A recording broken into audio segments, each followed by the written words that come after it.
What's going on, y'all? Machiavelli Mills TV. We gonna do this like Hitman Holla do when he had his rap battles. Can y'all hear me? Can y'all hear me? Can y'all hear me out there? All right, cool. I'm using this microphone, so I always want to make sure y'all can hear me when I'm providing commentary. If you cannot, please let me know in the comment, well, in the chat, rather, because this is not a regular video. This is a live stream.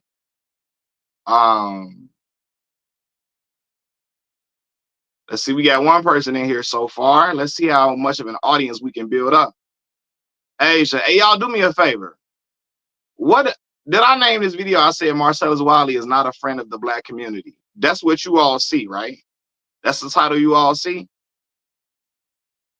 I want to make sure that's the title because I was typing it fast. And I'm like, let me make sure I put that title correctly. Title of this video is Marcellus Wiley is not a friend of the black community. Okay, cool. We good. I'm gonna let y'all get on in here, man. What's happening, y'all? What's going on? Hope everybody feeling well. Hope everybody is having a good day so far. Some of y'all might be at work, some of y'all might be at home. Regardless, I hope everybody is having a smooth and easy going day. We're gonna have a conversation this afternoon, or this evening, rather. Afternoon, evening. We got to talk about Mr. Marcellus Wiley. Now, the reason Marcellus is coming up is because D.L. Hughley provided some commentary about him. Basically said he's not a fan of Marcellus Wiley at all. He doesn't like Marcellus, right? And he said that while he was on Vlad TV, like, I don't like Marcellus Wiley. And Vlad, like, really? He's a friend of the show, so on and so forth and all of that. And of course, Vlad is very oblivious to the bug dancing that Marcellus Wiley does, for sure. But Marcellus then goes on his YouTube channel. I didn't even watch Marcellus's video. He responds to D.L. Hughley not liking him. And we're going to get to this. So Marcellus Wiley is a 10-year NFL veteran, 10 or 11 years, right? Played in the NFL, went to an Ivy League school. He's from Compton, California. Went to an Ivy League school, Columbia. Went to the NFL from an Ivy League school, got drafted from Columbia, which is not a football school at all. But he went to Columbia to get a degree, to make sure he had a degree, something that he really could fall back on, because getting a degree from Columbia is just like, it's the cream of the crop. Getting an Ivy League degree, it's outstanding. It's a great feat. It's great. It's something great to accomplish. He then went to the NFL, got drafted, became a Pro Bowler for 1 year. After that, he became, I think he had wrote a book. He was a talking pundit on a few shows on FS1 and ESPN as well. So he's been making his rounds in the media world for some years now, right? And at first, I had a lot of respect for the brother. Like anybody, like I said, they come from a rough background, rough area, go get a degree from an Ivy League school and then go to the league from that point on and be able to do something that you always wanted to do. You play football as your career, but at the same time, maintaining a great GPA to get a degree from an Ivy League school. That's what's up. But then I started to notice something about Marcellus Wiley. Marcellus is one of these individuals who always tries to explain away racism, right? He's a person, when something is obviously racist, Marcellus Wiley will deny it being racist. He will try to pin it on anything else. For real. When it's obviously something racist, he will try to act like it's something else. Oh, it's not about racism. It's about ageism. It's not about racism. It's about classism. It's not about racism. It's people just don't want to live around other people who make them nervous. Hey, man, what are you doing? What are you doing? Right? And this is what happens with a lot of people who, and I hate to say it like this, because again, I salute him for getting an Ivy League degree. That was something I saluted. But a lot of folks who go to school around, in a lot of these white spaces, they start figuring out ways to assimilate to their ideologies so that they can be one of the guys, or so they can fit in that environment. Marcellus Wiley has learned to tap dance in order to fit into these spaces, right? Because look, I went to Arkansas State University to get my master's degree, and it's a lot of white men at that school who have the same mindset as Marcellus Wiley. When something is obviously racist, they try to act like it's not racist and it has to be something else, right? With Marcellus Wiley, the Klan could come to a black family's door, and Marcellus Wiley, it can't be. It can't be because of that. It's maybe they just, maybe it's a black guy in the household who kind of makes them uncomfortable. Maybe it's the way the slang being used kind of makes them a little scared, and they just want to have a peaceful conversation. The Klan could be at a black person's door, and Marcellus Wiley would try to explain how it's still not racist. And a person like that is no friend of the black community at all. At all. So all of the admirable traits I thought Marcellus Wiley had, hell no, it's null and void. Marcellus went to an Ivy League school and learned how to buck dance, how to kowtow to white supremacists. And I have I don't have any admiration for a black man like that at all. I don't care how many degrees you got. You know what I'm saying? I don't care how many degrees you have. Marcellus, go watch Marcellus's channel. Anytime something is blatantly about is racist, Marcellus will try to act like he don't know why people saying it's racist. Every time, right? Marcellus Wiley is the same individual when Colin Kaepernick started the protesting in the NFL, with kneeling. Marcellus Wiley was out on front against him at every turn. And basically his argument was, oh, you want to be black now? You want to be black now? Where was you at? I grew up black my whole life. Why you out here playing? You faking and pretending. Hold on, wait a minute. So, first of all, Colin Kaepernick was raised by a white family. He was adopted. Some people who are adopted and they grow up in white environments, it takes them a little longer to connect to blackness. They have to be in certain black environments. They got to be connected to their people a little bit more. Colin Kaepernick would later join a black fraternity, Kappa Alpha Psi fraternity, the same fraternity I'm a part of. And he got connected to his blackness a little later on in life.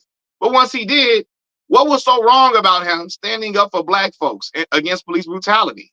Marcellus Wiley wanted to condemn Colin Kaepernick, and really he was on the show with Jason Whitlock.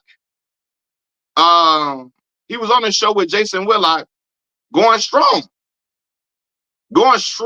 against Colin Kaepernick every day of the week, right? And then I said to myself, him and Marcellus Wiley and Jason Whitlock are good friends. What do y'all have in common? What do y'all have in common? Like, I'm sorry, yo. Any black man who's really, really, really close to Jason Whitlock and has a great friendship with him, I have to look at you sideways. Why are y'all good buddies? Because y'all are like-minded individuals. You really are. And one thing I learned with having these degrees and going to school, I learned that there are certain brothers who will try to intellectualize racism as well. Black men, in order to keep fitting into these spaces with white folks who don't like them, right? It's like they will try to figure out ways to assimilate to their culture and be around them at all costs. If you ask Marcellus Wiley about certain situations where black people were obviously targeted, where a person has obvious anti-black sentiments, Marcellus Wiley was talking circles and start talking about Socrates and philosophies and all that. He will do that. And I'm like, why is that, brother? But why? Why? Why are you doing it? You know what I mean? See, the thing with Marcellus is Marcellus is different from Jason only in the way they handle in the way they get their message across. Marcellus, he softs you with it. He'll soft you with it. Jason Whitlock will stand in it, step in it, and will call black folks He will throw us under the bus intentionally, and we'll have no, like, I'm talking about, he don't care about it at all. He will stand on and have his chest poked out and will dare you to say something to him about it. Marcellus Wiley, excuse me, Jason Whitlock. Jason Whitlock will do that. Whitlock, he gonna stand on his anti-blackness for real. Marcellus will try to mask it with hey, maybe that person who's obviously racist against black people, maybe they not really racist. Maybe they just had a bad experience. Maybe if we look at Socrates and if we look at Aristotle and we look at Homer, they had they looked at people who had who were the antithesis of them, and all that. What are we talking about, bro? What are we talking about? You see certain things happen to black people and you want to try to intellectualize it, put it in. No. We're not going to do that. So Marcellus will soft shoe around his anti-blackness, for real. Jason Whitlock, oh, he going to tell you to hell with all them them black people. Marcellus is not going to say to hell with all them black people.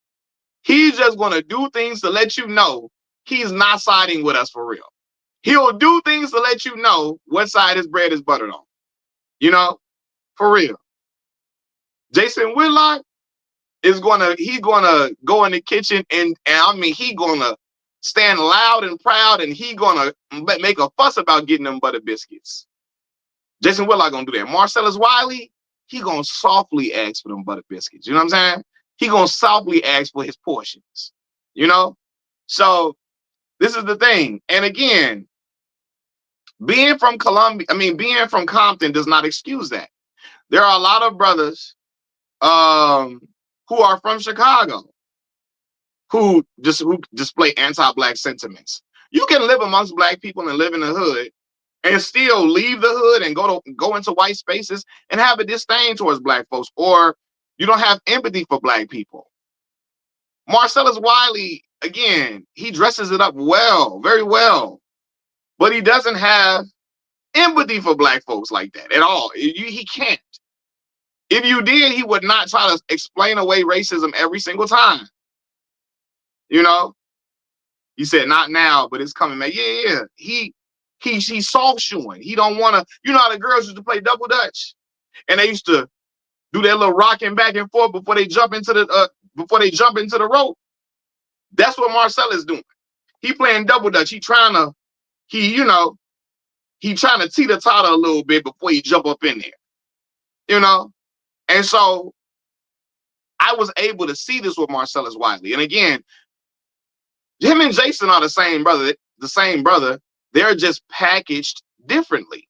They're packaged differently. They're presented differently. You know, and you have to see through the certain way, you know, you have to see through the nice demeanor that Marcellus puts on. You have to see through that, right? And look, Marcellus has a black family. He does, black friends. That's cool. But if you're a brother who steady acts like you don't see racism, how can I, come on, bro. I cannot call you an ally. I cannot. Yes, it's great you got a black family and you got some black friends, but one of your black friends is Jason Whitlock. What do you and Whitlock got in common? What do y'all talk about? What do y'all agree on? Like, come on. Me and Whitlock could never be friends in no space. Cause I know where he stand with black people. So like, if Whitlock is your friend, what do y'all see in common? What do y'all have in common? Again, you just got dressed up, souped up, anti-blackness. For real, man. I'm not taking away from him having a black family and black friends, but that don't absolve you from being anti-black and sharing anti-black sentiments. There's no way. I'm telling you, Marcellus will see a black person get brutalized by law enforcement, white law enforcement. He will hear the law enforcement use all type of racial slurs. And Marcellus will still try to figure out a way to not make it about race. He'll say, I can't say it's about race. When you think about when Homer wrote the Iliad, I think Homer wrote the Iliad. Yeah, when, you know, when Albert Einstein came up with certain theories, when the Pythagorean theorem was created, race wasn't a thing. It was just about great working minds together and explaining how we can contribute together. All that. Not saying a whole bunch of nothing. I'm talking loud because the microphone is, going crazy. Yeah, Marcellus will do that, man. Marcellus will do that. Marcellus will talk about, what about black on black crime? He one of them. He will try to, you ask him about something that's racist, he will try to use that Ivy League degree to talk around it and act like he don't know what you mean by that. And for me, just because Marcellus is conservative does not mean he's anti-black. Brother, if you deny racism at every time, you're anti-black. You don't have to say, I hate black people to be anti-black. You don't have to be Jason Whitlock with it to be anti-black. But if you're a black man and you obviously see something as racist and you try to explain away it not being racist, then that's a problem, right? You don't have to be you don't have to be presented in the form of Uncle Ruckus to be an anti-black racist. There's more ways than one to be anti-black. You don't have to say, I hate black people, So you have to really, you gotta really pay attention to what people say and how they code themselves. Marcellus is coded as anti-black. No, Marcellus got a black wife. He's not even married to a white woman. He got a black wife. But that still does not absolve him from his anti-blackness, for real. Bruh, I'm telling you, Terrence Crawford got pulled over by the police. Marcellus is doing everything under the sun and say it's not about race. Everything. Anytime something happens, brother, the Klan could show up at my door with watermelon and Kool-Aid in their hands, pouring it at my doorstep. Marcellus would try to figure out a way to say, well, it can't be how do we know it's about race? It could be they just know Malcolm likes Kool-Aid, and they just know that a lot of black people like Kool-Aid and watermelon. Huh? Huh? What? He one of them type of black folks, man. Here you go, Derek. Here y'all go. Just because he thinks differently than you does not mean he's anti-black because he has a difference of opinion. Hell no. When I know you are when you assist the dominant society into making black folks into thinking that black people are victims. When you assist the dominant society in believing that, you're not a friend of the black community. I'm sorry. All of that, just because he thinks different than you, just that he's racist because of that, because he has a different mindset. Man, when you out here denying racism at every time, gaslighting black people, gaslighting black folks into thinking we just crazy. This is a figment of our imagination. And when you're lending, because when he does this, he's giving credibility to anti-black conservatives who can't stand black folks. They'll say, oh, well, yeah, Marcellus even said it. It's not racist. I know the police came to your door. I know your neighbor was calling you the N-word every day. I know he called you all type of monkeys.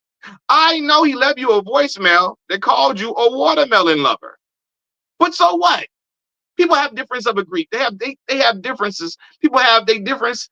They agree on different things. People just have differences amongst each other.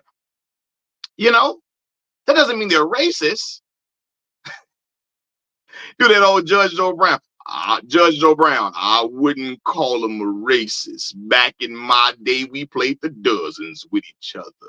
And when we played the dozens, we just knew how to just go back and forth with each other. Sometimes people can say harsh things that they don't really mean. It's just about it's just a few jokes here and there. That's all. I wouldn't call him a racist per se. That's old Judge Joe Brown there, If he wants to live his life, it matters because people will use Marcellus Wiley as an example to say that black people are out of their mind and we're being victims. They will use Marcellus because he got an Ivy League degree. They will use him as a standard for black people. He's a black man you should listen to. So when he denies racism, well, obviously black people are they're just being complainers. Marcellus isn't complaining. He says it's not racist, and he went to an Ivy League school. Marcellus is giving those arguments credibility. Arguments against black folks. You know, when we talk about police brutality, when we talk about systemic racism, when Marcellus Wiley tries to intellectualize that and tries to explain it away and act like there's no, like he tries to deny racism at every turn, oh, he's giving them credibility. I listen to God and I have common sense, Derek. I do both. But I also stand firmly against black people who undermine black folks. I don't care how many degrees you got. I don't care if you got a black wife. I don't care if you have black children. If you're undermining black people, I cannot stand with you at all. You know? He uses his Ivy League degree in order to kowtow to racists. And I can't respect that. I respect the fact that he went and got a degree from an Ivy League school. But once you do that, when you get into those spaces and learn how to be subservient to anti-black racists, I don't admire you at all. I don't.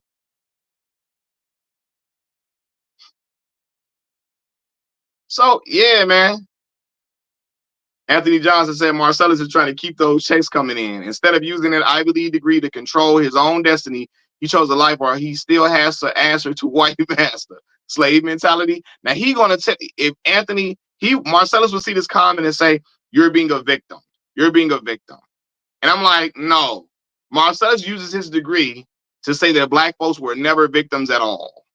I'm telling you, Marcellus, boy, Marcellus. Well, in a minute, I'm telling y'all right now, I'm stuttering. I'm sorry. I wouldn't be shocked if one day Marcellus Wiley came out and said that slavery was black folks' fault. And slavery, if he said slavery wasn't really about race, it was about economics. For real. I would be shocked. I wouldn't be shocked if he came out sooner than later, excuse me, and said that slavery was about economics and it wasn't about race. He wanted them intellectuals, those Thomas Sowell individuals who was about economics. You know, somebody had to be enslaved. You know, come on, man. Come on, man. Come on, pal. Come on, guy. Come on, it's about economics. It wasn't about race. Slavery wasn't about race. Don't let them have you thinking like that, man. Think for yourself. You're not a victim, man. No one did this to black people because they're black. No one did this to you because you're black. It's because of the economy, man. We just wanted a better economy. And who better to put in chains than black people? Come on, man. We did this to ourselves. Look at the way we wear our pants. Look at the way we talk. We don't talk the King's English. Look at the music we listen to. We deserve it, man. I wouldn't be shocked if he stood on it, if he came out on that type of rhetoric. And I know he might see this video, you know, but I don't take back nothing I said, man. Derek, stop trying to get me to stop talking about, are you Marcellus Wiley cousin? You his people? Did you go to Columbia with him? Was you his roommate? Were you his teammate? Yeah, Marcellus will say, aren't you glad we got out of Africa, guys? Aren't you guys glad we're not in Africa anymore? They brought us over here, civilized us, taught us how to talk the King's English. You know, taught us how to have an education about ourselves. Come on. Too focused on him. No, Derek, you Marcellus' cousin. You went to Columbia too. You and Marcellus hang out on the weekend. Y'all hang out on the weekend and y'all watch John Wayne videos and say, boy, that John Wayne, he's a good old American boy. That John Wayne was something else. That old John Wayne was one hell of a guy. Society is weird now. Man, tell me about it. When black brothers be out here denying racism left and right and acting like it's a figment of black people's imagination, that's when society gets weird, man. Ah, he say Marcellus Wiley, like many brothers on this platform, need to get called out for their BS anti-black commentary. Absolutely. So when people act shocked, that D.L. Hughley said what he said about Marcellus Wiley, and Marcellus gets a lot of pushback from people. I don't know why Marcellus is shocked. For real. You know what you be doing. Yeah, man. He know what he doing. And that Ivy League degree would say he knows exactly what he's doing, and he's acting like, why? I don't know what people are talking about when they say I'm anti-black. What do you mean by that? And I keep telling y'all, you don't have to say I hate black people to be anti-black.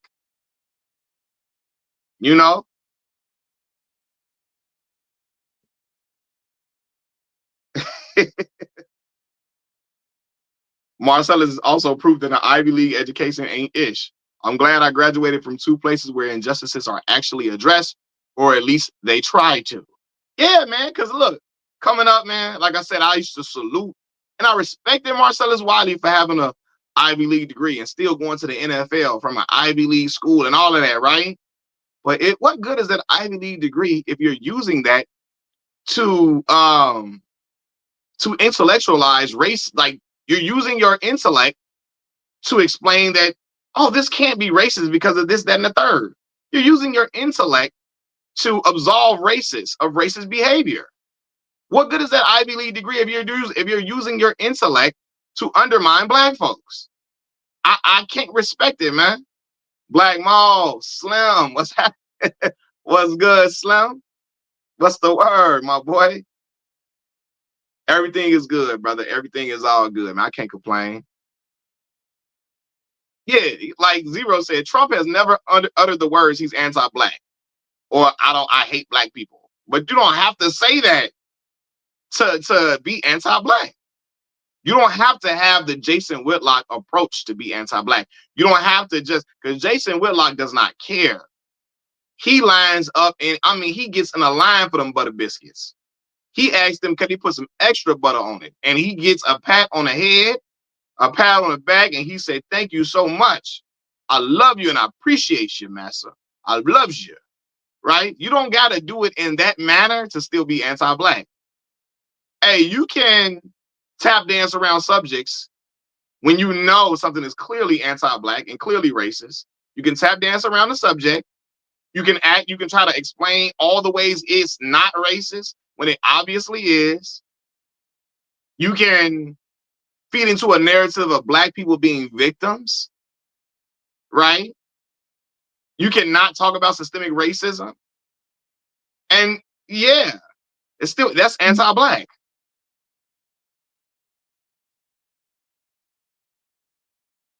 I'm looking at the comments, my bad, y'all. Yeah, man, but I'm looking at what you're saying. And only one 23 km says, why do I get the feeling NBA alumni are much more aware of their surroundings than NFL ones?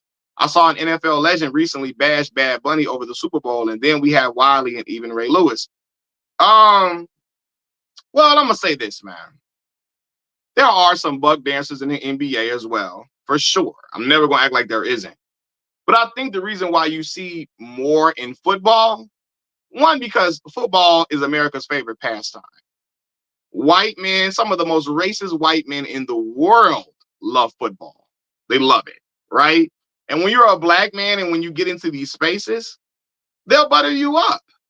They will treat you well when you're a great athlete and you play in that, and you play in the NFL. If you're in college football, if you're in the NFL and you're really good, they will butter you up. They will give you all type of rewards and all type of tokens. I'm using that figuratively. They will give you all type of little benefits here and there. They're not giving you what they getting at all. They're not giving you the piece of pie they getting at all, but they'll give you some things. They'll feed you a little bit. to make you feel like you're one of the guys, you're one of them. And that relaxes you, and that causes you to, not causes you, that leads to some in the NFL assimilating to that anti-black culture. You know, it leads to some assimilating to that culture because they get, again, hey, a lot of racist white men love football. So by proxy, they'll love you if you play well. They'll love you for your athletic prowess. They might not like your people at all. They don't like your people. They don't really respect you outside of the sports realm, but they will love you in the sports realm. And then, those athletes started to say, you know what? Hey man, these anti-black racists are right. Saquon Barkley is one of them. Absolutely. Went to Penn State. And I know some people that went to Penn State. So I'm not saying nothing about Penn State, but that program specifically, oh man, that is a good old boy blue blood program, football program. Now, it's brothers, if you go to Penn State, is either you going to be a Saquon Barkley or you going to be a dude that ain't on that type of time at all. Like Spice Adams went to Penn State. Spice a real dude. He a funny guy, but he a real brother. You will never see Spice Adams on that Saquon Barkley time at all. At all, right? But you will have some who are who on Saquon time, and then you have the ones who keep it real and be true to who you are and stand in solidarity with black people. Like I said, you will never see Spice Adams acting like Saquon at all, and they both went to Penn State. So, yeah, man. So he said Saquon, super nocturnal animal. Yeah, Spice went to Penn State. For real. And Spice a real brother for real. Spice a real brother. I know people who know Spice. Spice went against the grain because Spice pledged. First of all, Joe Paterno didn't even want them pledging for real. From what I know at Penn State, he didn't want them doing no fraternity stuff. Spice still went and got down with that black fraternity, Omega Psi Phi, still stay true to who he is and not try to undermine black folks and sell black folks out, you know? And Anthony Johnson, he symbolized it. He simplified it for me. He said, keep it simple, bro. Marcellus uses his intellect to help support the frame of white supremacy. Real intellect is reflected by destroying a non-sustainable frame and rebuilding for long-term success. Man, Marcellus definitely, he uses his intellect to support white supremacy. That's why when something is obviously racist, I keep using this example. He'll start talking about Socrates and philosophies and all of that. Brother, what? Come on, fam. What are you talking about? Is this racist or not? Marcellus Wiley will talk all around it. He will tap dance around it and tell us all the ways it could not be racist. When I was at Arkansas State University, I remember this dude I had class with. I was in a race gender media class. And every time something was obviously racist, he'll try to say, well, maybe it's about classism, right? No. We all in class, no, that's racist. What are you talking about? All of us in class saying it to him, even the other white students. Like, what are you talking about? He kept trying to make it not about race when it obviously was about race. And that's the problems that I have. Hey, Black Mall, what you say? Did you tell me Patrice O'Neal said, I love you, Mike Tyson? I just don't like how comfortable white people are around you, Mike Tyson. Because Mike, listen, man, they made Mike so docile. And I don't want him to be a brute out here. I'm not saying that, but, Mike the type that, boy, he will be in company with anti-black racists on a regular basis. Because they love him. Oh, Iron Mike, man. Come on, pal. Iron Mike, I love you, man. And in the same breath, they MAGA like a motherfucker. Like a Oedipus Rex motherfucker. You know?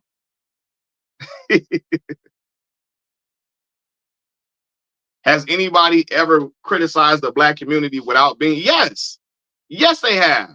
Right? It's a way you do everything, man. It's a way you can criticize the black community without being labeled as of course you can. I've done it on this channel, right? But I'm not anti-black, you know?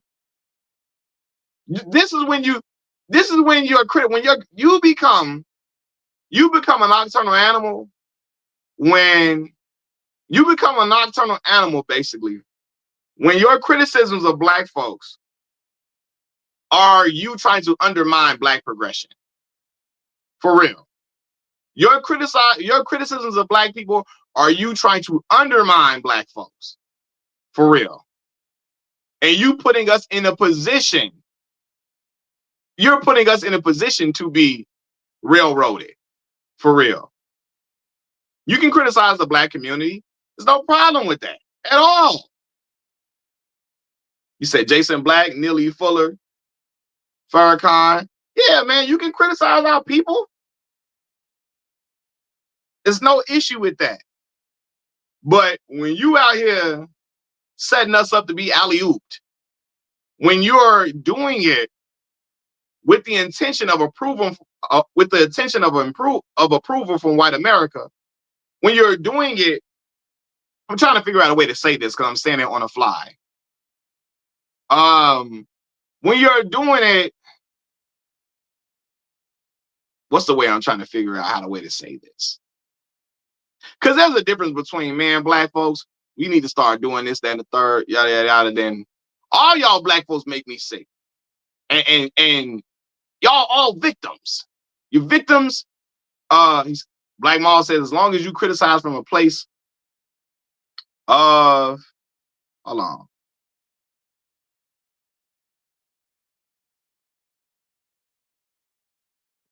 I'm reading the comments, man. If the only reason you're doing it is to make pale people comfortable, yeah, when you're doing it to make white folks comfortable, when you're doing it for the comfortability of white folks and white conservatives, that's when it's an issue. When you're doing it from pats on the head and rubs on the back from massa, when you're doing it to fit into white spaces, you're criticizing black folks to fit into white spaces and to be one of them, to assimilate to their culture and be one of them. You're never going to be one of them. So even doing that is dumb. You're never going to be considered one of them. They're not going to look at you as an equal to them. So cut it out. But a lot of black folks who are nocturnal animals, they don't realize this. They don't realize that they are simply tokens. They are tokens in advancing anti-black racism. You know? Yeah, Byron Donalds calling Donald Trump his daddy, all of that. Like, what are you doing? Just goofy stuff. Like, what is wrong with you? Oh man, Herschel Walker's son. Oh my God, butter biscuit eating Sambo #1. But again, there's a lot of brothers who grow up in anti-black spaces. They grew up in spaces with anti-black conservatives, and they assimilate to that. Herschel Walker's son is his father's Herschel Walker. Herschel is #1. I mean, he is a prime. he is the prime suspect, or he is the biggest individual who will make white folks comfortable. He is, oh man, if you looking for somebody that's gonna try to make white people comfortable at every turn, Herschel Walker is that individual. For real. Herschel Walker honored to be around anybody white. He honored to be around them. He don't care if you are the lowest of the low, if you are the ignorant anti-black racist, if you are, scum of the earth. He's honored to be in the presence of any white man. He's humbled to be in the presence of any white man. So anti-black is bad, but anti-white is good. Nobody anti-white on this channel, Dorian. Nobody anti-white on this channel at all. I'm anti-white supremacist. There we go. I'm anti-white supremacist. So when you are a white supremacist, that's when I'm not riding with you. That's when I go against you. You sound like it. I do not sound like it at all. I don't sound like it at all. You just feeling away because I'm talking about some people that you happen to like. I'm talking about individuals who have a certain mindset that you have, maybe, or maybe you're around individuals who have the mindset that I'm speaking of in this video.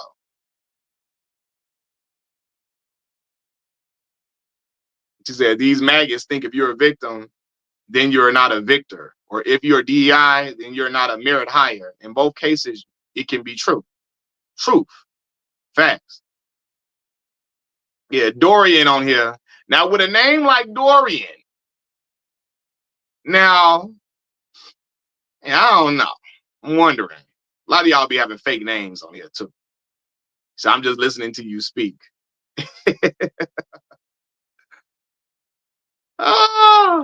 So I'm not anti-white people. I'm anti-white supremacists. So yeah, if you are a black man and you are participating in butter biscuit eating, right? If you like Judge Joe Brown and you're a butter biscuit eating senile Sambo, I have to get you up out of here. I have to eviscerate you. You know, I wouldn't call Charlie Kirk a racist. I would just say he know how to play the dozens. I would say that, you know, he needs to grow tougher because men in my era were tough. They were tough. We knew how to talk about each other's mamas. And we just use words back. It just words don't hurt us. Sticks and stones might break my bones. But, you know, it's all right if they say these things. I wouldn't call them racist. I know he said a lot of stuff about black folks and black people not, you know, black people being DEI hires and all of that. But he's a man of God. He's a Christian man. So I think we need to respect old Charlie Kirk. Hey, man, get the...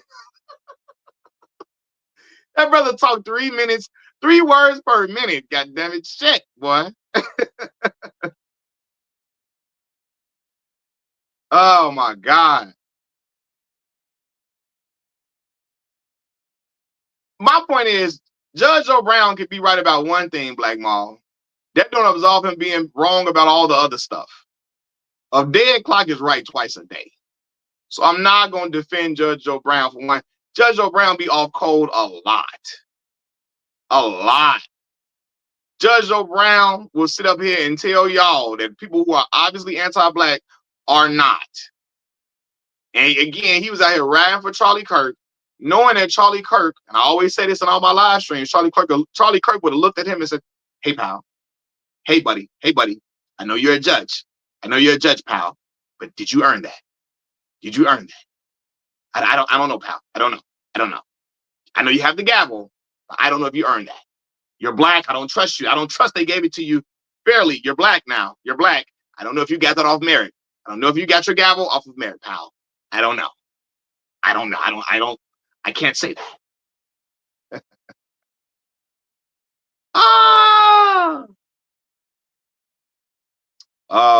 What he say? He said, love that Judge Joe Brown voice.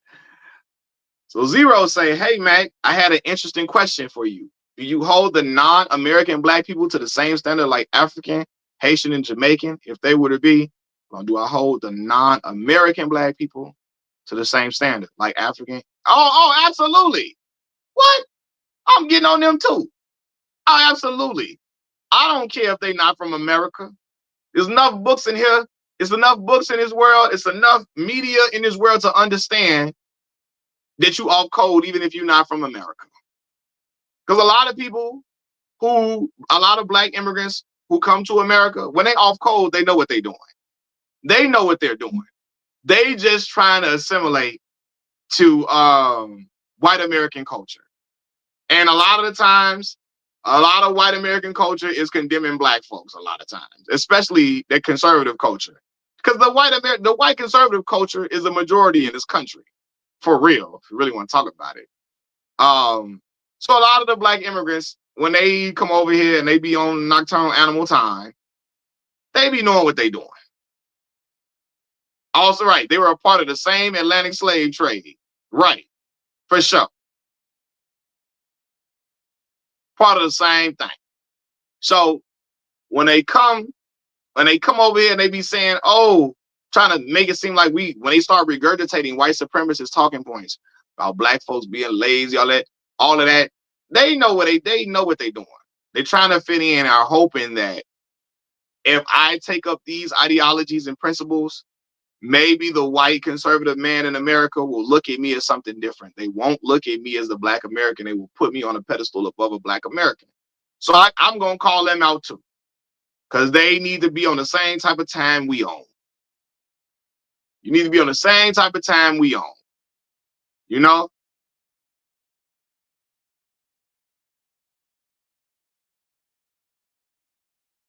Yeah.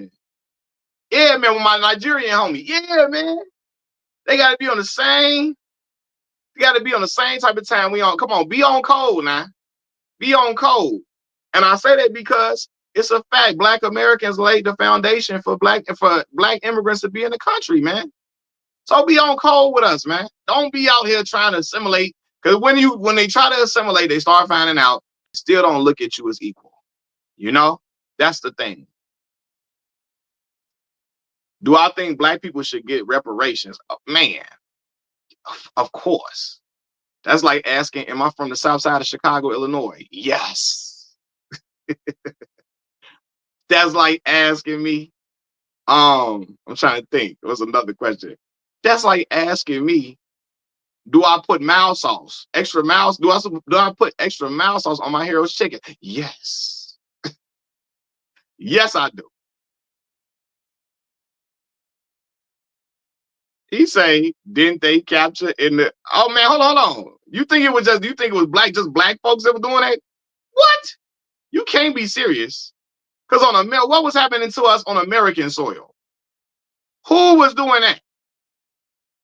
Chattel slavery on American soil. What? Who was doing that? Yeah. We need reparations because our ancestors laid the foundation for this country. For real. They worked for that. They worked, well, really, they were slaves because they didn't get paid at all. They were pillaged, brutalized while laying the foundation for this country. So yes, us, the ancestors of us, who are a part of their lineage, yeah, reparations should be given to us, to black folks.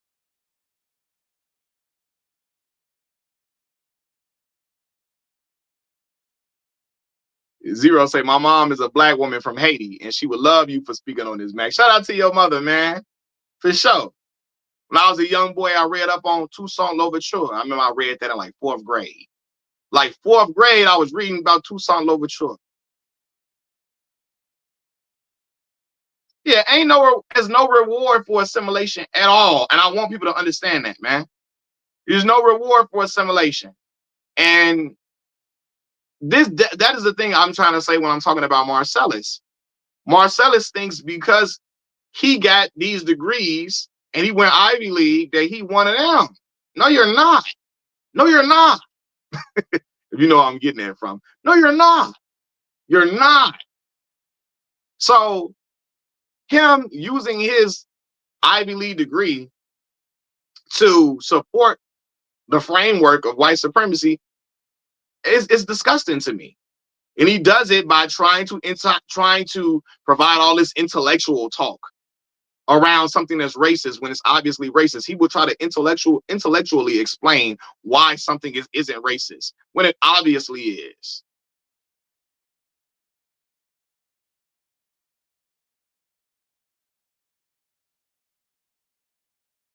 Sonic Boom C98 said, I don't like Marcellus. He rarely takes black folks' side on anything. And I'm a person who hates to hear people talk about sides. Man, listen, Marcellus, you know it. Black people could clearly be in the right. If something could clearly be racist, and Marcellus gonna say, I can't say it's racist. Sometimes people just have bad days. Again, the Klan could be at your door. The Klan could be at the door of somebody. They could be at somebody's black door. He gonna say, I can't say that was racist. Sometimes people have a bad day and they want to put on hoods. They want to play Halloween and play a little dress up. And they just get a little angry, but it's okay. They're just using that to vent. They just venting. That's it. That's all. But Bum Blow say, what's cracking, Mac? He say, Steve Kim say LeBron will be forgotten 15 years from now. Steve Kim drunk off that Jason Whitlock juice. Steve Kim is another one of those individuals who helps to push the anti-black narrative of Jason Whitlock. There's no way on God's green earth a Mount Rushmore player like LeBron James will be forgotten 15 years from now. That's just that drunk babble.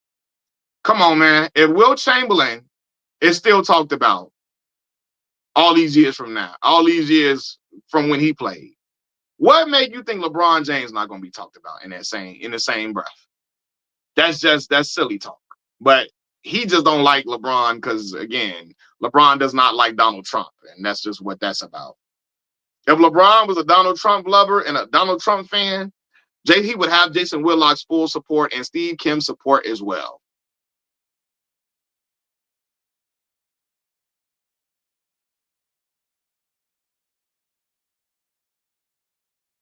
What's happening, y'all? Hold on, let me see what you got a fool in. I see the comments for real. So I had a MAGA woman make an excuse that my high school classmates and my senior homecoming wasn't racist towards me, but that they had a preference of who to hang with when I told her what I experienced. Who to hang with when I told her I experienced. I got you. Yeah, like, of course. That's the same ideology Marcellus Wiley would use. People just have a preference sometimes. It's just their preference. You know? That's all it is. All it is just a preference, man. Hold on, y'all. Hold on.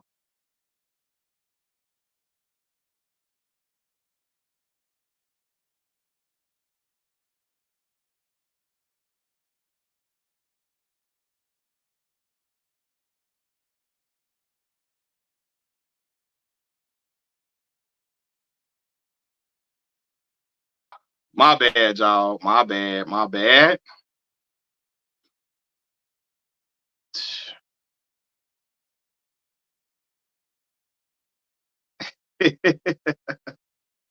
Said Marcellus' friends. Jason, like I said, I don't know why. Yeah, I'm not surprised. Like I said, anybody that is good friends with Jason Whitlock, you have similar beliefs as him. Because why is that your homeboy? Why is that your partner? Jason Whitlock I wouldn't go to the goddamn, I don't even drink.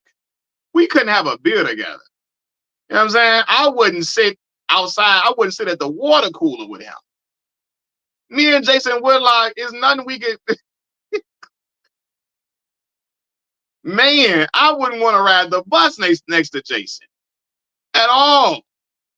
So when that's your boy, that's your homeboy, I know something about you. When that's your guy, when Jason Whitlock is your dog, your dearest player partner, what? Marcellus. I know where your bread is buttered at. No pun intended.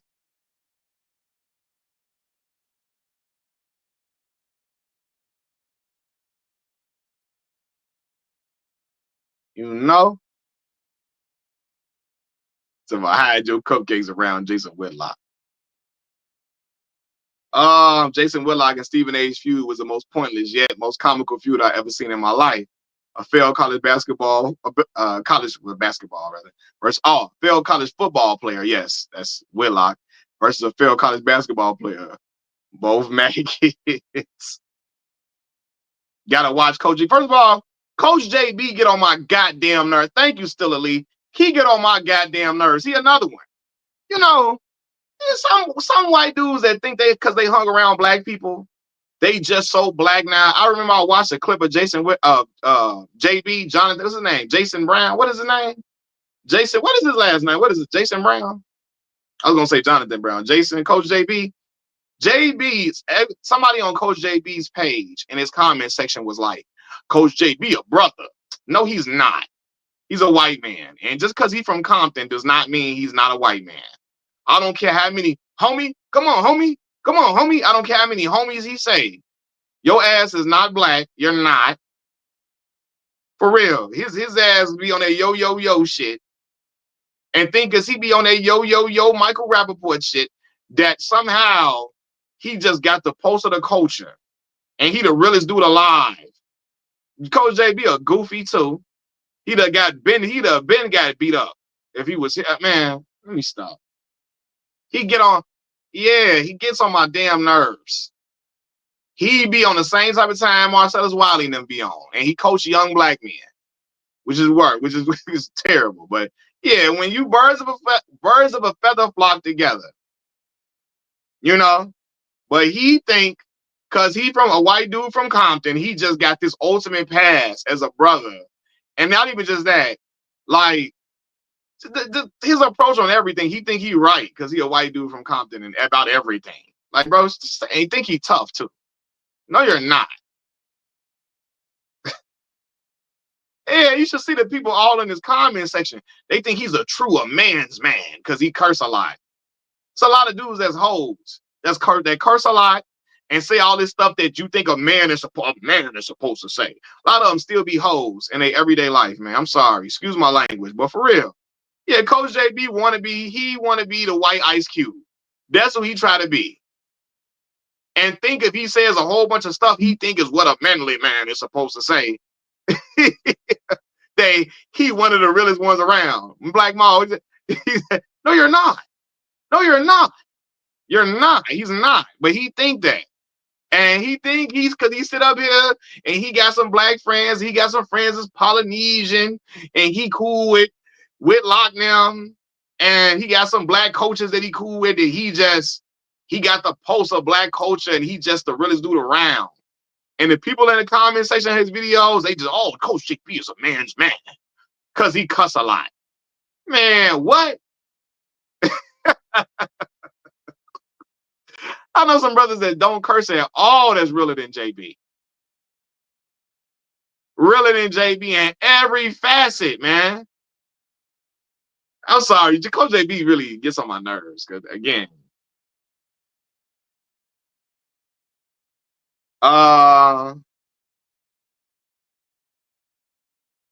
Zero said this happened recently, Mac. I'm a member on a different channel, and this white guy was a member for years. He was our homie. Then he randomly dropped a hard R on the panel. Man, listen. A lot of people, they're going to reveal themselves eventually. Eventually. You be around them long enough, you hear them talk, they'll start to reveal themselves eventually. Like I said, oh, Coach, so you ever watch Netflix? Got a show called Last Chance U, right? The last two seasons of football was with a dude named Coach JB. He was at Independence Community College, in Independence, Kansas, right? He was a white coach. He was from Compton, and he coached, this community college. He and everybody think he's so real because he cuss and he say MF a whole lot. All that don't impress me, dog. I didn't been around cussing all my life. Do you feel me? From day one. Cussing been around me all my life. All just because you cuss, it's a lot of dudes that cuss and ain't got a real bone in their body. It's a lot of dudes that curse very well and talk with vigor. And they some of the biggest goofies and biggest punks you'll ever see in life. They do a whole lot of cussing and they don't stand for nothing. They cowards, all of that. So all that cussing and using certain language, that don't impress me. It don't. I'm not moved by that, brother. You can cuss a mile a minute and appear like you're a man's man and you're one of the real ones and all that. Man, get out of here, bro. Get out of here. I think JB did say that. Black Maul, I think JB did say he ain't hiring no coach who ain't getting no you know what. But because he says stuff like that, people think he's such a real one. Well, how much sex JB? Who JB laying down with?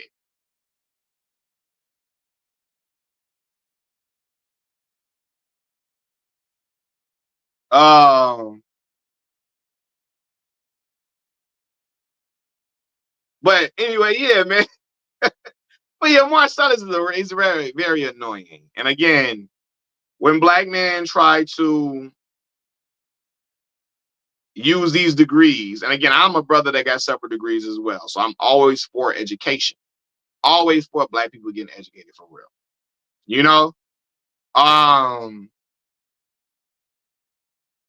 But it's a lot of brothers that use their degrees to try to support the framework of white supremacy.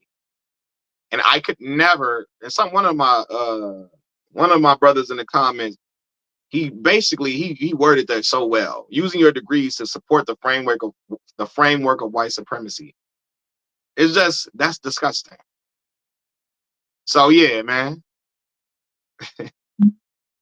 Would you ride in the car with Wiley, Stephen A, and Whitlock for 10,000? Give me 20,000, and I'm gonna talk about all of them in the car.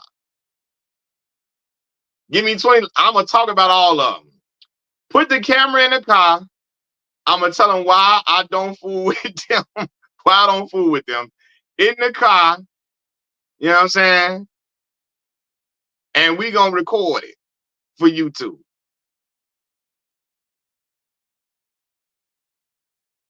Not bad, man. Better yet, man. Make it 50K. Make it 50, cause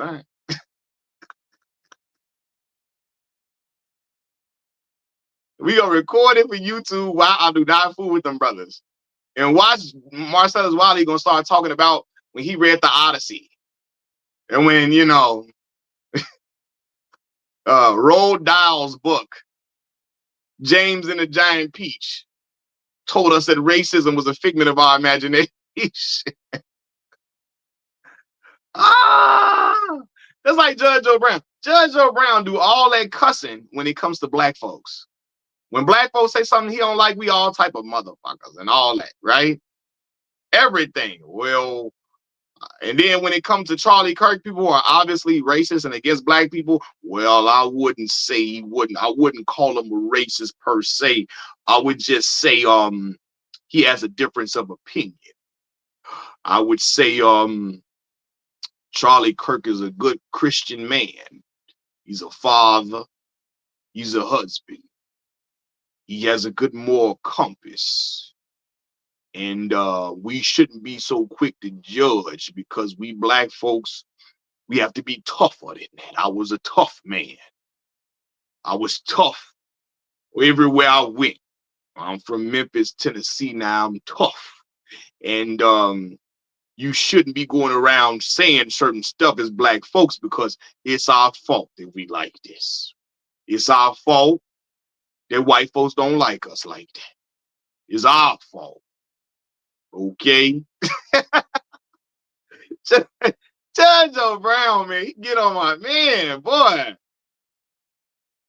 Damn.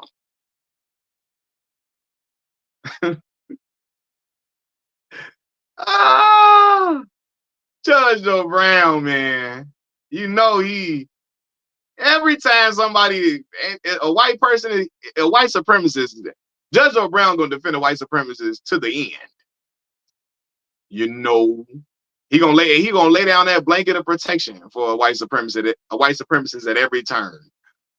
I wouldn't say that was racist. I would say I can't call him racist because he's a good white man. He gave us culture, told us how to read, and taught us how to get a good education, and had us in his schools.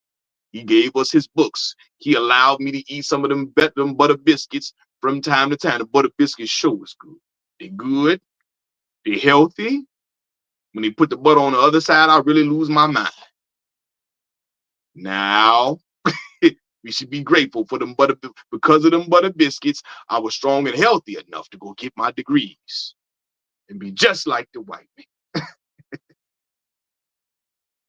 Kwame Brown actually interviewed Joe twice on his channel. Oh man, that is not surprising at all when you know who Kwame Brown is. Kwame Brown. Mama's cooking, boy. Mama's cooking, boy. Mama's cooking, boy. Let me tell you something. Mama's cooking. You know. That's how he be. That's what all he do. And he another one. Lay out the blanket of protection for MAGA white supremacists. He loved him. I love you. And I need you. With them damn, brother got a swag. Like again, he got a brother got a swag, got that Duck Dynasty swag on, got the swag of a Confederate fisherman. Like what? Kwame Brown got the swagger of a Confederate fisherman and think like, I'm not taking nothing you say seriously. With them Wrangler jeans and them Bugle Boy polo shirts you be wearing. Do I think Stephen A had a valid point? Well, I'm gonna say this. If I see LeBron James see a white reporter that he has a problem with in public and he don't say nothing to them, then I'm gonna say it's a valid point. But Black Maul, I seen him go at Doug Gottlieb. You know what I'm saying? Now I've never seen him address Skip by name or go at, like, you know what I'm saying? So if you want to use that, then that's a fair point. You know, but I never seen him go at Skip by name, but I seen him go at Doug Gottlieb for real and talk about Doug Gottlieb's horrible record. And my right hand man's alma mater, my boy Kiefer Sykes, was a dog at the University of Wisconsin Green Bay. My boy Kiefer just got his jersey retired. What, last weekend, right? And University of Wisconsin Green Bay men's basketball team is atrocious and horrible because Doug Gottlieb is at the helm. And I seen LeBron James clown Doug Gottlieb for that. Now Skip, yeah. You say he's been around Skip multiple times? I don't think he's been around Skip.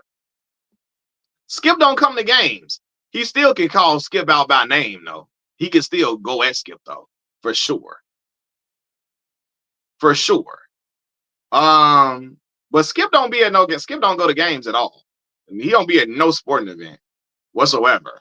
Like he does not leave his crib for real unless he's going to work or going to go work out. Yeah, LeBron did go at Brian Windhorst. Brian Windhorst loved LeBron too. Yeah. No, he should go. He should go and Skip though, for sure. Now that I agree with. I agree with that. I don't think he's been around Skip though. You gotta tell me when he back.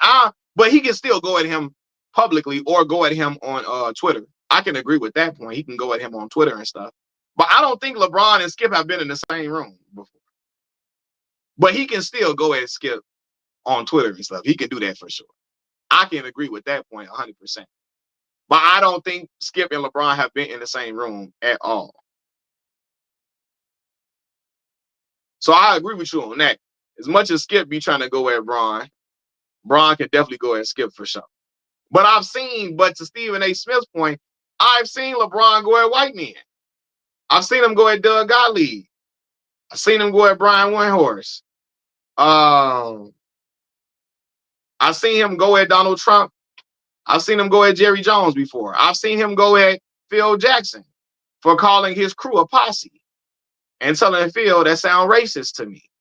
You saying I got a posse or I got an entourage around me. These are people who work for me and are business partners with me. You know what I'm saying? So he told Phil basically watch your mouth. So yeah. You know. What about the other Stevie? Oh man, DQ, I didn't eviscerate Stevie on this channel. Torian Rain Reloaded. What's happening, big dog? How you feeling, man? I done been on here talking about Wiley. He loved. Oh, Ivy League Wiley, man. I done got on Stevie Knight so many times on here, DQ. I got a whole video about Stevie Knight Centers review. And I did the video probably like a day or two after Stevie Knight did a review for Centers, and I clowned him so bad. Do I think Skip is anti-black on the low? I can't really say, because I've seen Skip side with black folks on certain things. I can't really say. I don't know. Skip, I got to see a little bit more. I can't say. I know Skip can't stand LeBron though.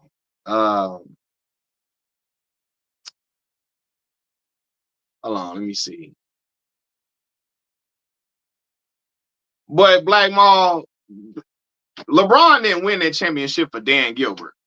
If you see, Dan Gilbert didn't even feel comfortable around LeBron James.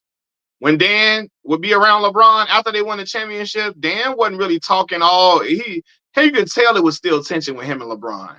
LeBron went back to Cleveland to win for his hometown area. He from Akron, from Northeast Ohio. He went to do that for the people and where he come from and around, you know what I'm saying? For the franchise and that fan base, because he left without winning the championship. That wasn't for Dan at all. And Dan Gilbert know it wasn't for him. You know? Yeah, that ain't, he said, Cleveland, this is for you. Yeah, Charlie X, that was not for Dan. That was for the people and from where he from. He from Northeast Ohio. Cleveland, close to Akron. You know, he like, I'm gonna go win one for people where I'm from. And no, he wasn't thinking about Dan Gilbert when he went back there. He could give a damn about Dan. And Dan know that, and that's why Dan, to this day, has still not been very comfortable around LeBron, who benefited most from the chip, Mac. Man, Black Mall. But you know that was not for Dan. One, LeBron legacy benefited a ton from going back and winning in Cleveland, especially in the way he won 100%. LeBron legacy really got cemented after he won that championship. And then, man, he did it for Cleveland. He did it for the fan base there, for real. You know, let's be honest. The whole city of Cleveland's economy booms when LeBron James is in town. When LeBron James left that first time, the economy in Cleveland dipped significantly because Bron was gone. Bron was bringing in revenue. I mean, the revenue dipped. LeBron was bringing in revenue there. Now, yes, Dan Gilbert is a beneficiary of the revenue because he owns the team. But again, that wasn't for Dan, though. That wasn't about Dan at all. You are Bron and White. He should have never went back. I mean, yeah, you can say that. But again, though, LeBron from there, though. You know, so like, I couldn't fault him for that. That's where he's from. That's where he's from. So if it was another team in Cleveland he could have went to or something, or Akron, and if Akron had a team, then okay, Bron, go to Akron. Go to the Akron team. But it wasn't, man. He wanted to win one and be with his people, where he from, get his people something to be proud of, where he from. You know, that was what, yeah, so I couldn't fault him for that. And LeBron made it clear. Him and Rich Paul made it clear. They initially was never going to respond. Yeah, he from Akron for sure. He from Akron, but again, Cleveland is the closest thing to Akron. It's Northeast Ohio. He from Akron, but Akron don't got no team. So if Akron had a team, he gonna go play there. Well, they ain't got no squad, and he wanted to win it. You know what I'm saying? For people in his area, where he come from, man. So, and Rich Paul and them, Rich said when he first presented it to Bron was like, hell no, I ain't going back. Bron said he was never gonna go back at first, because of that letter. But I think again, he felt for that fan base. He like, man, I left. I ain't getting no championship for y'all. Y'all was over here rocking with me for them years. All right, man, y'all got a good squad over here. You got some good talent over here. You got Kyrie Irving over here. We can trade young Andrew Wiggins for Kevin Love. Let's see if we can make something shake. You know? See, I was shocked when Bron went back to Cleveland. It all worked out, though. I was expecting him to stay in Miami or return there instead of going to LA. Yeah, man.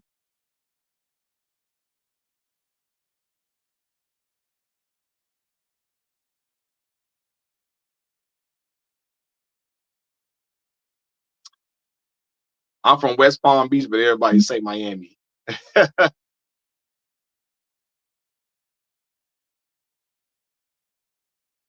Yo, Mac, Rap God just recommended a video on Professor Beck speaking on Skip, man. Maybe they'll give us more info on Skip for sure. He said Bron left Miami to save his marriage. Savannah got tired of that Miami. What do you mean by that, Black Mall? What are you insinuating when you say that, Black Mall? What do you mean by that? What do you mean by that, brother? You from West Palm Beach? How close is that to Miami? How close is West Palm Beach to Miami? Now I know Fort Lauderdale right up the street. Fort Lauderdale right up the street from Miami. My dog say, he said, I wish he could have went to New York in 2010 or 2014, but the Knicks management was so dysfunctional. I wish he would have went to Chicago so we could win a championship. I wish he would have came here to Chicago, Illinois, so I could have been up in here talking crazy about the Bulls. So I could have the best of both worlds. Me being a Bulls fan, me being a LeBron fan, is all good.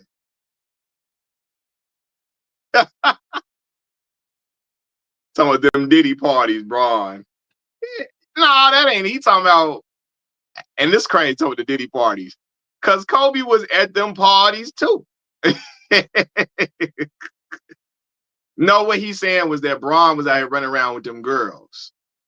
Is what he tried to say. Bron was out here playing around with them freaks in Miami. You know what I'm saying? And Savannah said, we got to get the hell up out of here. Off topic, are you too young to have heard of Levi Cobb, who played basketball for Morgan? I'm definitely too young. What year he came out of MP? I'm definitely too young, man. I'm not aware of Levi Cobb.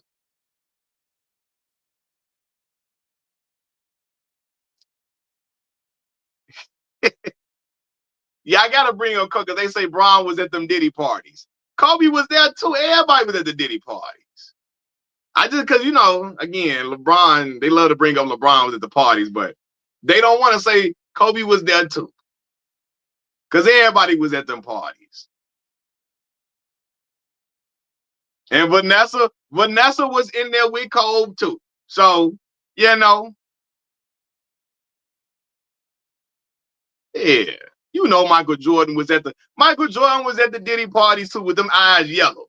Looking like he about to transform into a snake or a dragon. Y'all know Mike got them yellow eyes looking like he Bagheera, the Panther. Looking like he Bagheera, the Panther from the Jungle Book. Mike looked just like Bagheera. His nickname is Black Cat. Because you know Mike stay off that yak. You know, Mike got them yellow eyes, boy. That's why I know he love that liquor, boy.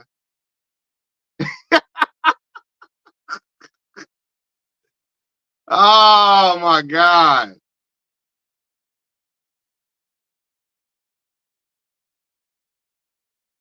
MJ never faked about Black Mall. Word on the street is MJ only got married to what's her name? Juanita Vanoy for an image. You feel me? So definitely Mike was lying about who he could be at times for sure. You know what I mean?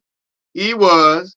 They said why he only got married to Juanita Vanoy, especially as young as he did, because it was good for his career to be married to a woman at that time. You feel me? Mike was out here walking. He was out here slaying them. That's what we heard. Allegedly, Mike was out here slaying them too. You feel me? So Mike ain't always just been out and open about who he is. You know, so we can't just say he was always upfront about who he is. A lot of brothers gonna have an image. They got an image they're gonna doctor up. Same way Mike tried to make it seem like Chameleon was lying. Chameleon was lying about him, saying, I don't take no pictures with no N-words when he was asking him for a picture. Mike tried to act like he was lying. And then when Chameleon and everybody believed, because everybody believed Chameleon, because Chameleon is a real cool dude. Why would he lie? So everybody like, yeah, it gotta be true. Then Michael Jordan gonna try to send Chameleon as some Michael Jordan apparel. Chameleon like, nah, I don't want none of that. I don't want none of that. The same way Nori say he heard Michael Jordan say, fuck rap, right? When some rappers wanted to take a picture with him. Michael Jordan say, I wasn't even at that party. I wasn't even at the party. Nori went and found a picture of Michael Jordan at the very party Mike said he wasn't at. So either Mike drinking too much of that yakety yak, either he drinking too much yak, or he lying about it, or he lying. Mike sitting up there talking about, I wasn't even at the party. You know what I'm saying? That what you look. Hello. That what you tell your girlfriend when your girlfriend asks. You know when your girlfriend asks you where you been at, and you say, I wasn't even at the party. That wasn't even me. I wasn't even. That what you tell her. You say that wasn't you. You wasn't there. You know what I'm saying? Mike was in there. He was doing that already. That wasn't me. Come on now. I wasn't at that party. Nori say, but wait a minute. He is more. Yeah, you know what you gotta do. When I play as Kappa Alpha Psi, and my girlfriend at the time, my woman be like, what y'all do is a lot of girls at the party. No, baby, it wasn't no girls at the party like that. You know what I'm saying? I gotta say it wasn't no girls like that at the party. You know what I mean?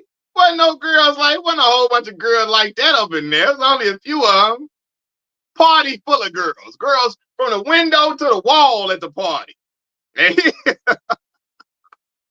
Girls at the party from the window to the wall. And I'm up in there talking about, I'm in there telling her, man, no. Come on, baby. Wasn't no, about 2-3 girls up in there, man. About 6 girls up in there. She looking at me like, Negro, please.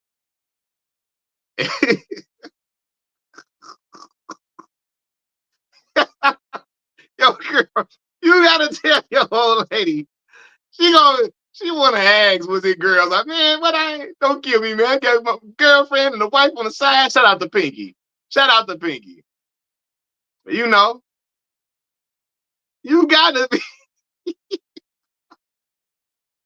Yeah, I'm Cap Alpha Psi. Was you shimmying at the party? Was you shimmying in front of them girls? No, I was not. I was sitting against the wall twirling my cane. Knowing I was in that mug. Knowing I was in there serving them up. Knowing I was in there doing that. You feel me? But I gotta say, no, man, I was up in there sitting on the wall, twirling my cane. I was just, my line brothers and them, they got in the line to stroll. I stayed on the side. Knowing I was in there shaking up the dice, you know what I'm saying, getting my shoulders ready to, come on.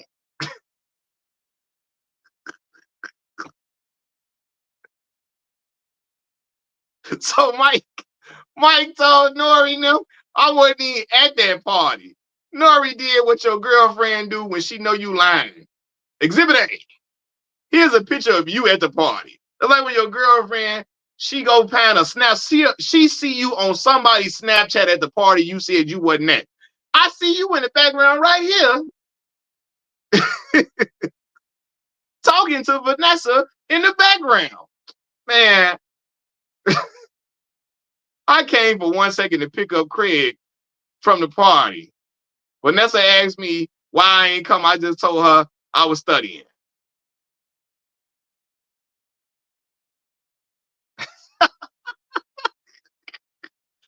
For real. Yeah, Mike forgot it was 2025. We can go find them pictures of you at the party, Mike. Mike hoop earring bigger than mine.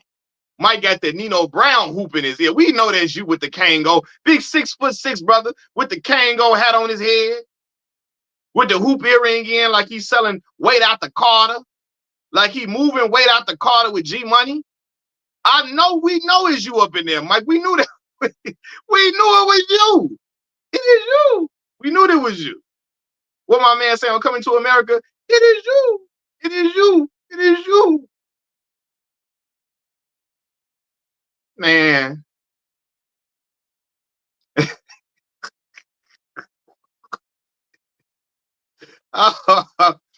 I kid, guys. I kid. Hold on, y'all. Hold on.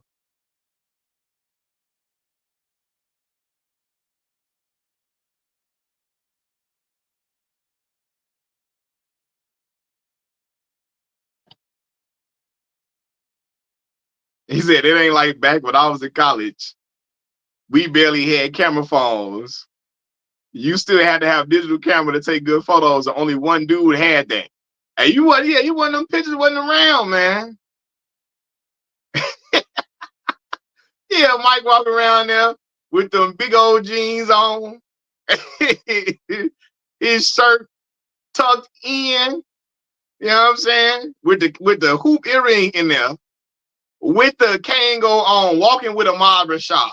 I think who else up in here with a Rashad with him? Mike, that's you up in this here. This you in this picture, Mike.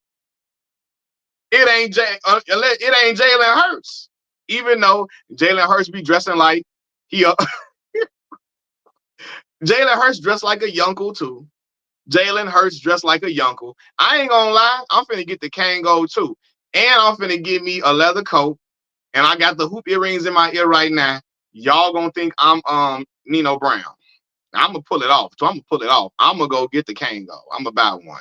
And I'm gonna pop up on the channel with the Kango and the leather jacket on. For real.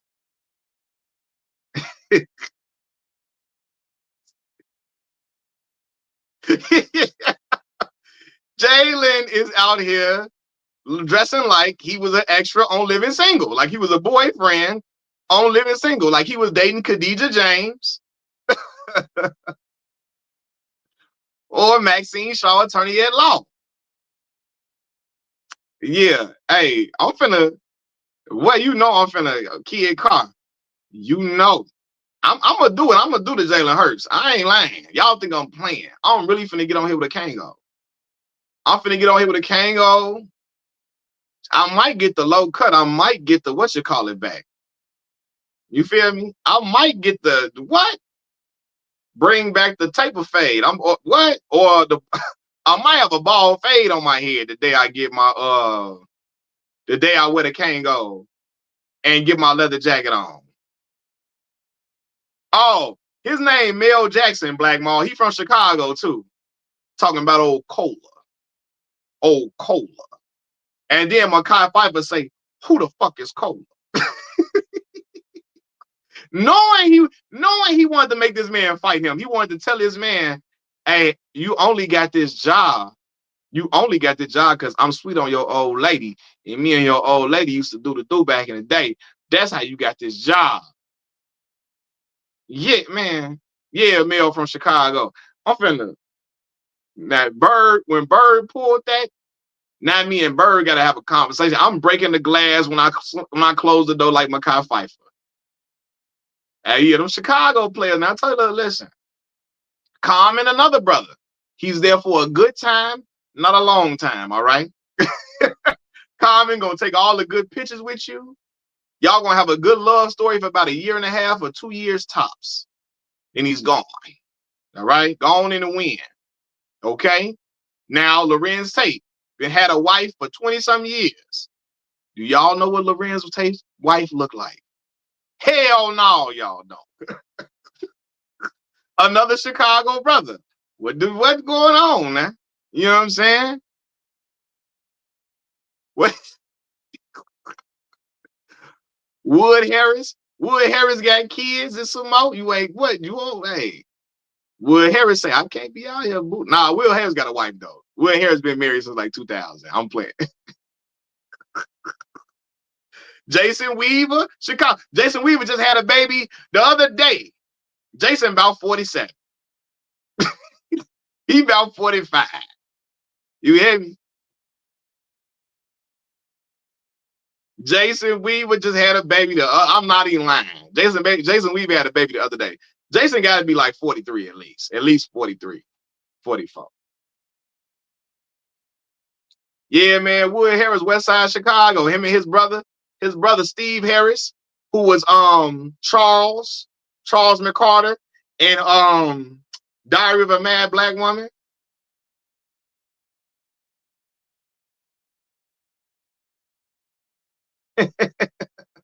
Lorenz about man, what? Hey, I'm telling y'all, I know them Chicago brothers. Hey. Yeah, man, but yeah, Wood from Chicago. There's a couple of Chicago, bro. You know, Donnell Jones out here making a song talking about where I want to be. Southside Chicago, brother.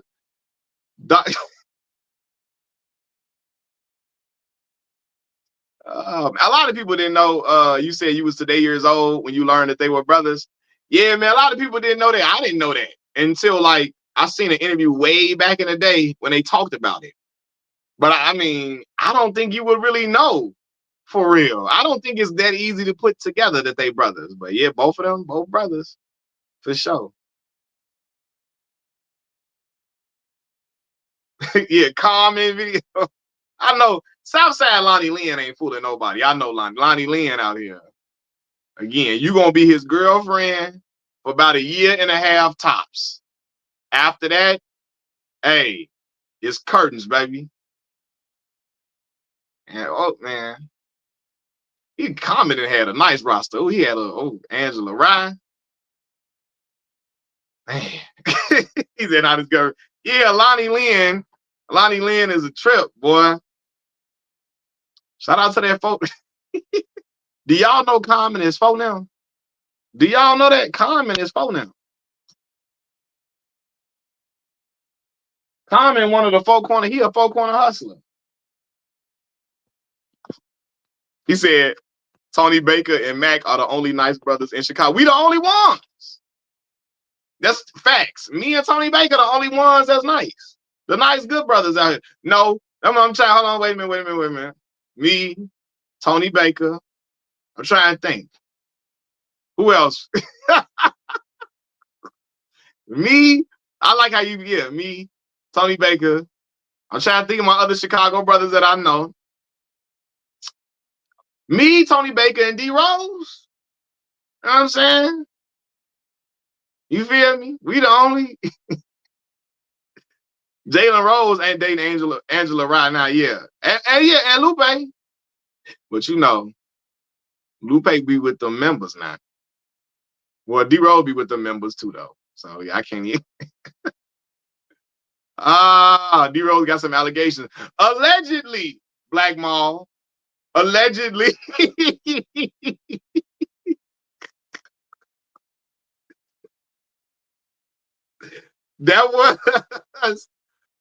that was his homeboys, man. Hey, look, you know, that's after Pooh became MVP. After D Rose became MVP, he had acted out of character that one time. You know what I'm saying? Yeah, raised in Chicago though, for sure.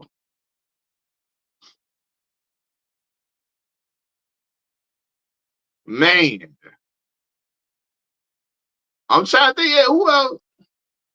Yeah, but me. Hey, it's allegedly with Derrick Rose. Black Mall. Come on, Slim. What you trying to do to us, Slim? You trying to help us or hurt us, Slim? What you doing? He talking about D Rose got them allegation. D Rose definitely was throwing up the pitchforks now. But again, yeah, D Rose be with them members now. You feel me? And I see him stack the boss and lock it. He stacked the boss.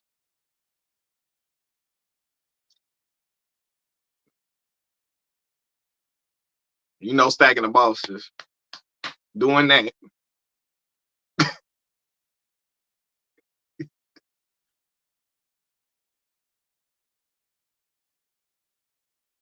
Oh man, Zeke definitely was with them members. What? Zeke had them members keeping Michael Jordan safe in his first couple of years in Chicago. Michael Jordan early years, Zeke had them members with Mike, man. And then Mike became a legend of his own. So he was good after that. You know what I'm saying? You feel me? But his early Chicago days, Zeke had them members. Zeke a West Side brother. Zeke so West Side, his middle name is Lord. Isaiah Lord Thomas. And if you know about what gang is centered on the West Side of Chicago heavily, I'm like, why your people nickname you Lord? Well, I think they try to make his people, they had a I think his people were trying to instill a sense of royalty amongst his people because his brother name was Lord Henry, and Isaiah middle name is Lord Isaiah Lord Thomas. But you know them vice lords be heavy out there on the west side. Well, my man Lil Rail say, don't go in there, them vice lords having a meeting up in there now. Don't go in there, them vice lords having a meeting. Them vice lords gonna get you. Them vice lords having a meeting up in there now. Them vice lords gonna get you. Yeah, and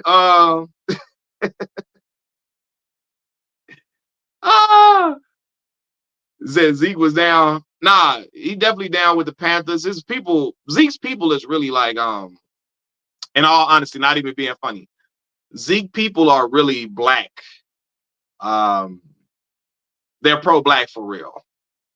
They're pro-black for real. He was raised with a lot of Black Panther teachings. A lot of teachings of Noble Drew Ali and stuff like that. Yeah. He said if he's so tough, why he was kissing Magic Johnson. Don't make no mistake about it. Zeke throw them hands now. Zeke know how to rumble. That's why when Zeke talk about growing up in Chicago, and he like, man, look, I ain't never been scared to fight, man. I like to fight. If you want to fight, we could do that too.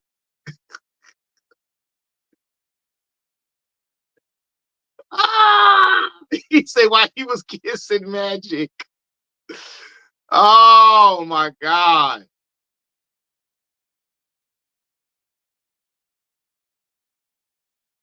That's crazy.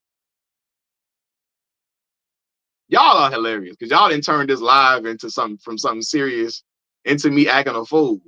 And y'all know I love acting a fool for real. That's my favorite hobby. That's why I told y'all I can't smoke or drink. If I was a smoker or a drinker, I'd be acting a real fool for real life. I'd be crazy as hell if I smoke and drink. And like it'd be like this brother here is off his rocker. Hey Lorraine, you out of pocket. You are out of pocket, Lorraine.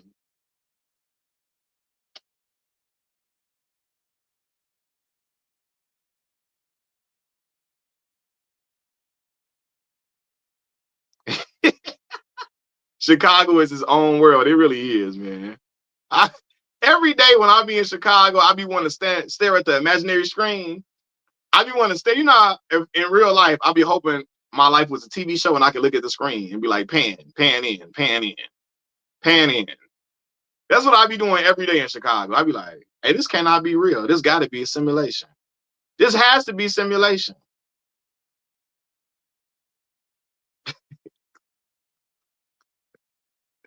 It is beautiful for sure. Beautiful, beautiful place. But it just be so, some of the craziest stuff be going on.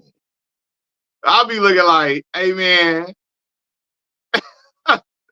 what do y'all be having? What you got going on, bro?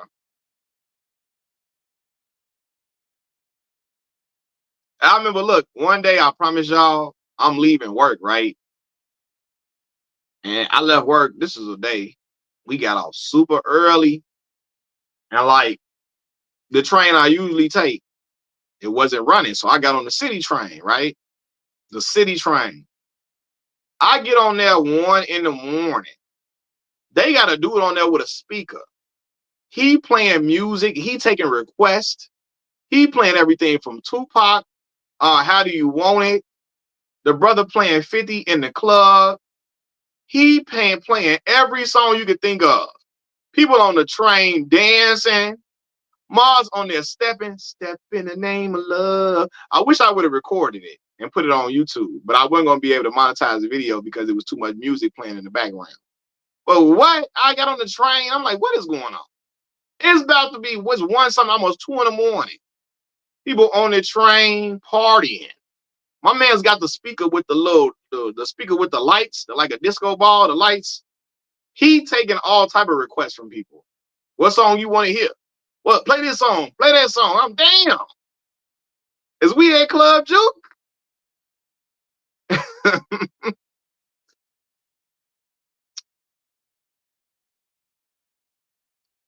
Lorraine is out here wilding. habitual line stepper. Oh my God.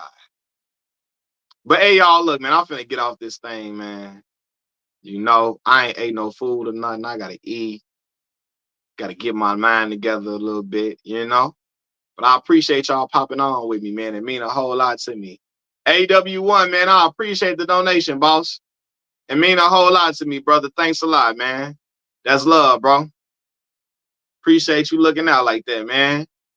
Am I gonna stream tonight? Oh, I might, bro. I think I might. I gotta see. I gotta see. I might stream, you know. But if I do, y'all know I'm gonna let y'all know. Well, y'all gonna see me pop on, but yeah. But all right, y'all. I'm gonna holler at y'all a little later, man. I'm finna go get me something to eat, man. Talk to y'all later. Peace.